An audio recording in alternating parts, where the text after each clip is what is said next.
Hey everybody, this is Lynn with Kansas Troubles Quilters, and this is block one of our Vintage Christmas Sampler Quilt Along. I am so happy that you've joined me for this adventure for 13 weeks this summer. You should have received your boxes with the Fat Quarter Bundle and the fabrics that you need to create blocks.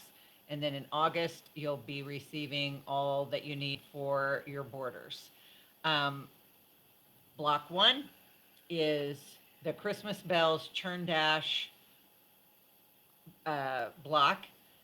I have fussy cut, which I very rarely do, but I did love this print, and so I fussy cut the square for the center of this block, centering the bells print. So you have a 4.5-inch square.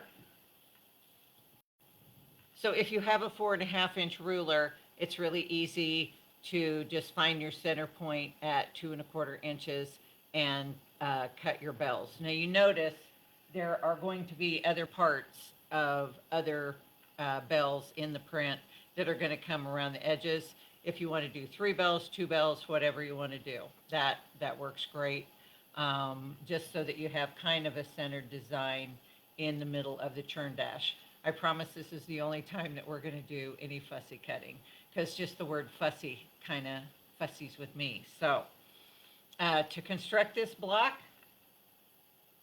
we're going to sew strip units together to frame our bells, and then we're going to have some half square triangles on the corners. This one looks funny. I think maybe we need to turn it that direction. In all of my instructions in your booklet, I try to give you in parentheses next to the cut, how large I'm having you cut the square.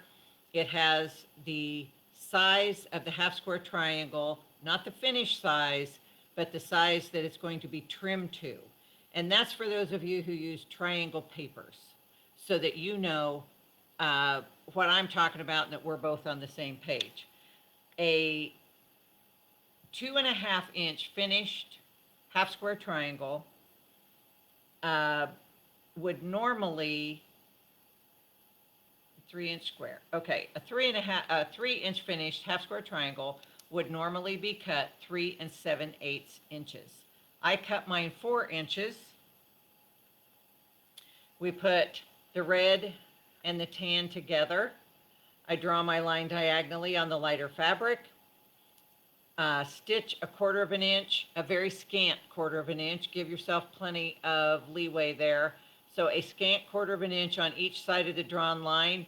We're going to cut on that drawn line, press our seam open like so, and then we're going to trim it to exactly 3.5 inches. And you're going to have a perfect half square triangle.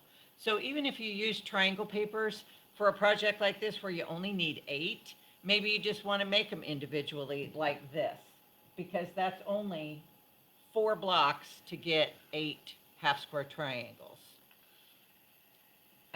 We did not find any errors on the Christmas bells. It is a 12.5-inch finished block, and get your block done this week. And I'll see you again next week for block 2.